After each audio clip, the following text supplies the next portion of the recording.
To date channel के माध्यम से आज मैं आपको भारतीय स्वतंत्रता संग्राम जो हैं, राष्ट्रीय आंदोलन जो हैं, उनसे जुड़े पिछले वीडियो को आपने सुना, उस कड़ी का ही अगले बिंदुवार तथ्य को आज मैं आपको बताने जा रहा हूं।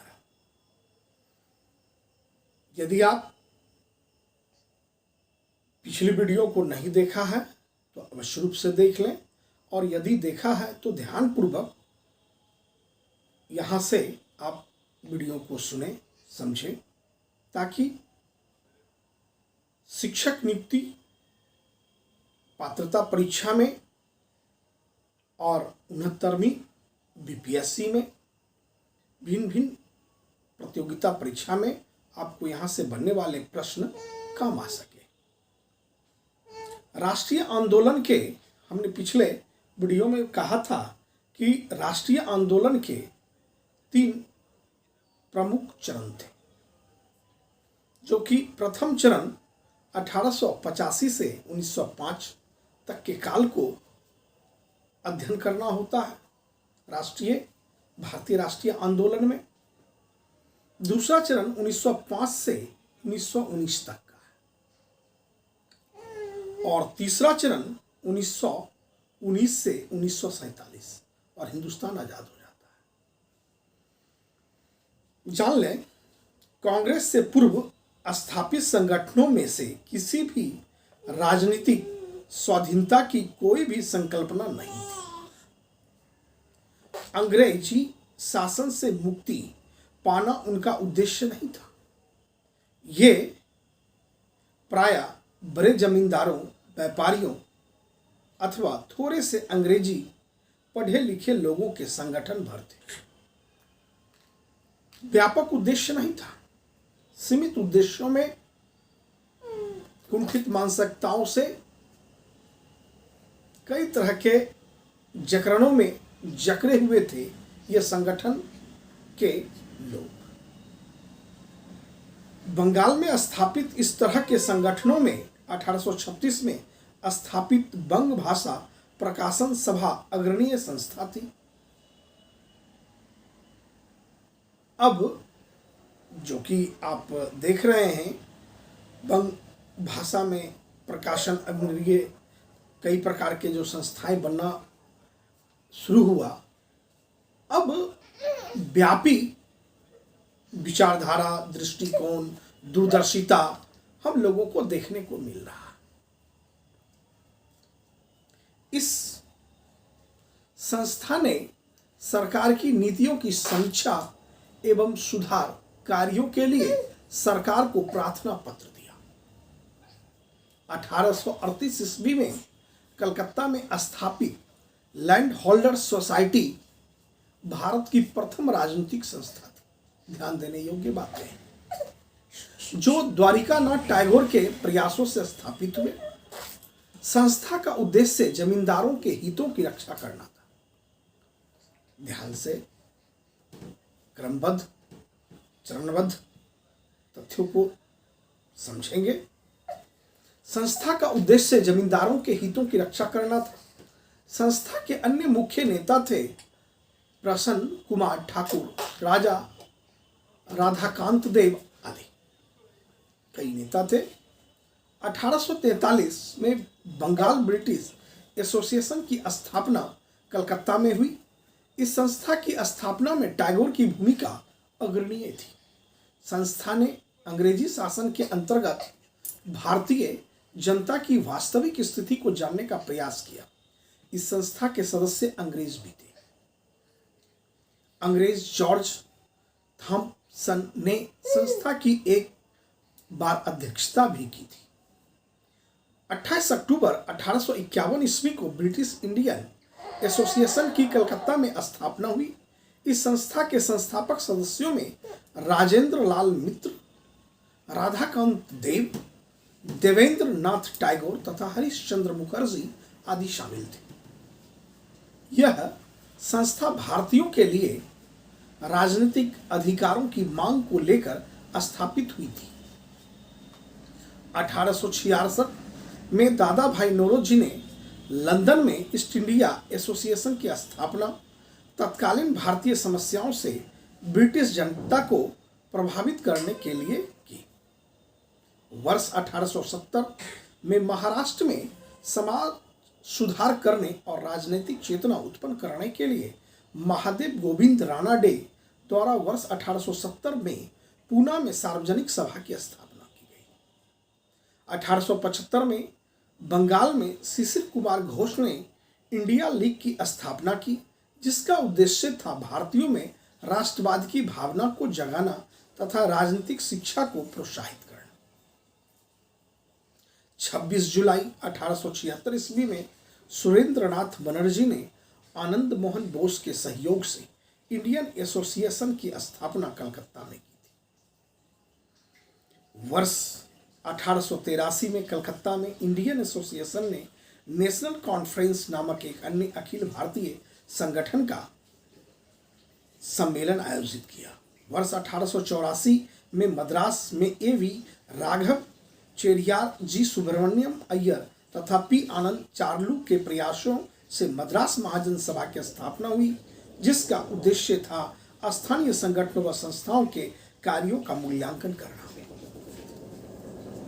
वर्ष 1885 में फिरोज शाह मेहता, बदरुद्दीन तैयबजी तथा के.टी. तेलंग के प्रयास से बंबई प्रेसिडेंसी एसोसिएशन की स्थापना हुई। आप निम्न बिंदुओं को बड़े ही बारीकी से यदि आप स्मरण करते हैं तो हमारे आगे आने वाले आगामी वीडियो में यहाँ से ऑब्जेक्टिव बनाकर आपको दिया जाएगा। इसके पीडीएफ बनाकर आपके पास देने का कार्य किया जाएगा। आगे इसी सूत्र में, इसी चरण में आपको आगे जानना है कि राष्ट्रीय आंदोलन का प्रथम चरण कांग्रेस की स्थापना जो 1885 ईस्वी में होता है और 1905 ईस्वी तक इसके प्रथम चरण का क्या रूपरेखा था, उससे अब आपको परिचित होना है, उसे समझना है, ताकि प्रश्न जब आपके बीच आए तो आप बेहतर से बेहतर बीपीएससी या अन्य बोर्डों के प्रश्नों को हल कर सकें। भारतीय राष्ट्रीय आंदोलन के पहले चरण की प्रमुख घटना भारतीय राष्ट्रीय कांग्रेस की स्थापना। सन 1884 में अंग्रेज अधिकारी ए.ओ. ह्यूम द्वारा भारतीय राष्ट्रीय कांग्रेस की स्थापना की गई, जो कि 1885 में व्यवस्थित रूप से इसका प्रथम अधिवेशन दिसंबर 1885 में बंबई में संपन्न हुआ, जिसके अध्यक्ष डब्ल्यू.सी. बनर्जी थे। इस अधिवेशन में दादा भाई नौरोजी के सुझाव पर भारतीय राष्ट्रीय संघ का नाम बदलकर भारतीय राष्ट्रीय कांग्रेस किया गया। इस अधिवेशन में कुल 72 सदस्यों ने हिस्सा लिया था। यहाँ से प्रश्न पूछे जाते हैं, प्रथम कांग्रेस अधिवेशन में कितने कांग्रेसी सदस्यों की उपस्थिति दर्ज हुई या कितने सदस्य थे? तो 72 सदस्य थे। भारतीय राष्ट्रीय कांग्रेस का दूसरा अधिवेशन दादा भाई नौरोजी की अध्यक्षता में कलकत्ता में हुआ। इस अधिवेशन में कुल 343 प्रतिनिधियों ने हिस्सा लिया। कितने प्रतिनिधियों ने लिया? तो 343 प्रतिनिधियों ने हिस्सा लिया। इसका तीसरा अधिवेशन मद्रास में कुल 607 प्रतिनिधियों तथा चौथा अधिवेशन इलाहाबाद में 1248 प्रतिनिधियों ने हिस्सा लिया। आप देख रहे हैं, प्रथम में 343, दूसरा 607, तो तीसरा चौथा में आप देख रहे हैं कि काफ़ी संख्या में बढ़ता चला जाता है। पुनः एक बार, प्रथम में 72, दूसरा में 343, चौथा में, तीसरा में 607 और चौथा में 1248। प्रथम 72, दूसरा 343, तीसरा 607, चौथा 1248। ठीक है, कहीं कंफ्यूजन नहीं। चलिए आगे आप समझिए। 1916 में यंग इंडिया में लाला लाजपत राय ने एक लेख लिखा, जिसमें उन्होंने कांग्रेस को लॉर्ड डर्फिन के दिमाग की उपज बताया। कथन कभी कभी पूछ देता है ऐसे प्रश्नों के लिए भी आपको तैयार रहना है। प्रश्न की प्रकृति इस प्रकार होगा, कांग्रेस ये किसकी दिमागों की उपज थी या किसने कहा कांग्रेस के बारे में, तो आपको उत्तर में लिखना है लाला लाजपत राय, ऑप्शन को चुनना है। कांग्रेस से संबंधित कुछ आपको कथन को भी ध्यान में रखना है, अर्थात कांग्रेस से संबंधित मुख्य कथन को ध्यान में आप रखें। अरविंद घोष ने कांग्रेस के संदर्भ में कहा था कि कांग्रेस क्षय रोग से मरने वाली है। क्षय रोग से मरने वाला कांग्रेस है, यह किसने कहा था? यदि आपसे प्रश्न आते हैं तो आपको उत्तर का चयन करना है, अरविंद घोष। सर सैयद खान ने कांग्रेस को बंगाली आंदोलन कहा था। बंगालियों का बंगाली आंदोलन कहने वाले कौन से हमारे देशभक्त राष्ट्रभक्त थे? तो वह सर सैयद खान थे। यदि वर्ष में एक बार मेढक की तरह टर्राए तो हमें कुछ नहीं मिलेगा, यह कहने वाले इस कथन को कौन थे? तो बाल गंगाधर तिलक थे। कौन थे? तो बाल गंगाधर तिलक। देखिए, आपको एक खास चीज और भी मैं आपको बताता हूं। भारतीय राष्ट्रीय कांग्रेस के अधिवेशन से भी प्रश्न पूछे जाते हैं कि अधिवेशन प्रथम, द्वितीय, तृतीय, किस अधिवेशन में राष्ट्रगान हुए, किस अधिवेशन में वंदे मातरम गाए गए, इस अधिवेशन के कौन अंग्रेज प्रथम हुए, अंग्रेज अध्यक्ष का कौन मुस्लिम हुए, इससे भी जुड़े कुछ प्रश्न बनते हैं। यहाँ पर भी ध्यान रखना है। इससे भी जुड़े तथ्यों को आपको मैं बता रहा हूँ। आप भारतीय राष्ट्रीय आंदोलन में यह आवश्यक है पढ़ना, आपको जान लें।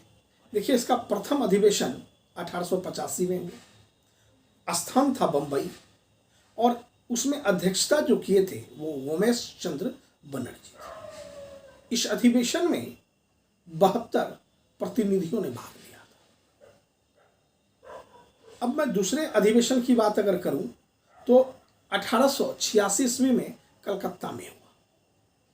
प्रथम देख रहे हैं पश्चिम में पड़ता है बम्बई, उसको आज मुंबई कहते हैं, तो पूरब में कलकत्ता पड़ता है। इसकी अध्यक्षता दादा भाई नौरोजी ने किया था। और तीसरी अधिवेशन की अगर हम बात करें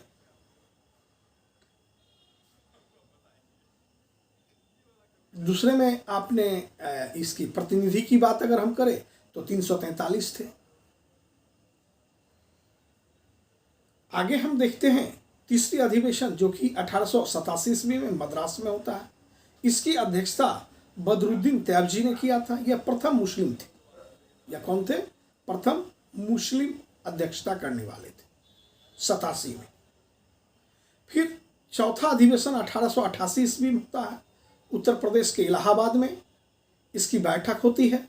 इसकी अध्यक्षता जॉर्ज यूल करते हैं जो कि प्रथम अंग्रेज कांग्रेस के अध्यक्ष के रूप में चर्चित रहे।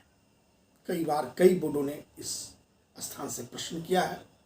जॉर्ज यूल जो कि कांग्रेस के प्रथम अंग्रेज अध्यक्ष थे चौथे अधिवेशन में 1888। 11वां अधिवेशन भी काफी चर्चित रहा।